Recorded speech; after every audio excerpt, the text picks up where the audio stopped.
This is Severe MMA, and we're alongside Brendan Loughnane. And Brendan, your next fight is a rematch. It is. And it's a rematch that perhaps, if the fight had gone the way it should have, might have changed the whole trajectory of your career. You know what I mean?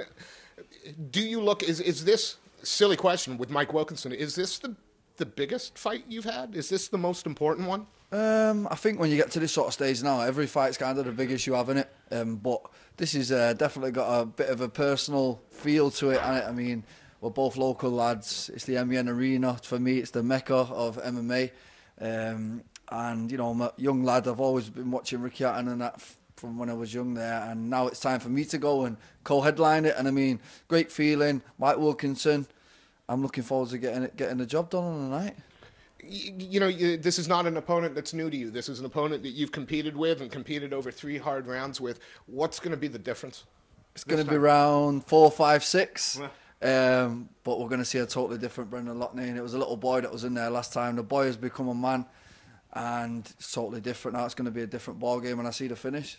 I don't want to put words in your mouth, but do you see it a case that your game since you competed, your game has evolved more and exponentially more than perhaps Mike's? Yeah, I'm a totally different level now. Just turned 27, coming into my prime, and you know, I believe that Mike's kind of got 1 foot out the door now. I haven't, both feet firmly inside, and I think it'll show on the night. You know, I'm hungry. I'm hungrier than ever. I'm right near the top now, and I'm going to keep pushing and pushing and pushing until I get there. March 11th, it's not that far away. Yep. And we can't ask you to look past people, but I'm gonna. What's 2017 got in store for you, Brian? What do what do you want to get accomplished over this year? Great fights, big names, and loads of money. In that order, or loads of money, great fights? No particular order. But shit, I want that money, baby. We talk about the fact that you guys faced on the smashes. You know, is this stage even more? Is it more personal to you? Is it more important because it is Manchester, the arena where you've watched, you know, the guys that you've loved in combat sport? Does this make it just that little bit tastier? Yeah, it's sweet. I mean, it's like I say, it's a massive, massive thing for me as a person and as a fighter. You know, just going to MEN and have my whole family there, and it's massive. And Mike Wilkinson, what a place to do it 5 years, nearly 5 years later on. What a place to bring the rematch to. And like you say, Mike's a very good friend of mine, and it's nothing personal. It's all business up in there, and I'm coming to take what was mine 5 years ago.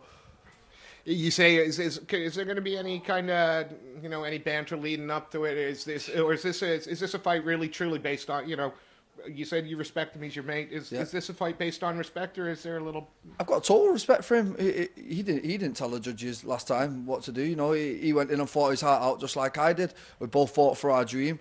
Unfortunately, it didn't go the way we wanted. He went on to do UFC and did things in his career that I wish I would have done.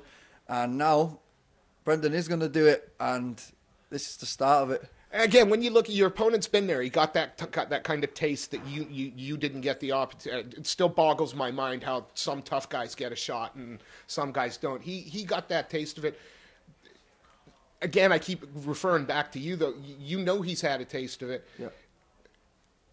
How bad do you want this fight to propel you to that level? And is he the opponent, or is it your performance that's going to make them pay attention? Well, guess what? Since that last fight, I'm 8-1.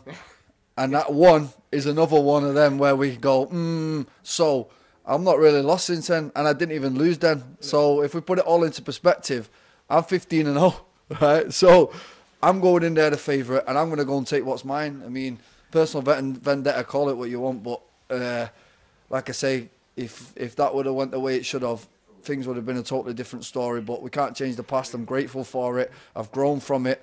I wasn't ready then anyway, so it was a blessing in disguise, and now it's time to come and take what's mine. Is the UFC the end game, or, you know, does it matter, you know, as long as you're getting recognition, as long as you're getting global fights, you know, if One or Bellator, or is the UFC still the end game for you? Do you feel you've got something to prove to them? No, not at all. Like I say, we sat at Tanko today. Yeah. It's nice to sit back for once and not fight and have my guys fighting and whatever, but I'm still making moves. I'm making moves all the time in MMA, and I'll say it again, whether I'm fighting in my back garden, UFC, KSC, it doesn't matter. I'll continue to fight and I'll continue to get up every day and do what I love for a living. If it's the UFC, great. If not, doesn't matter.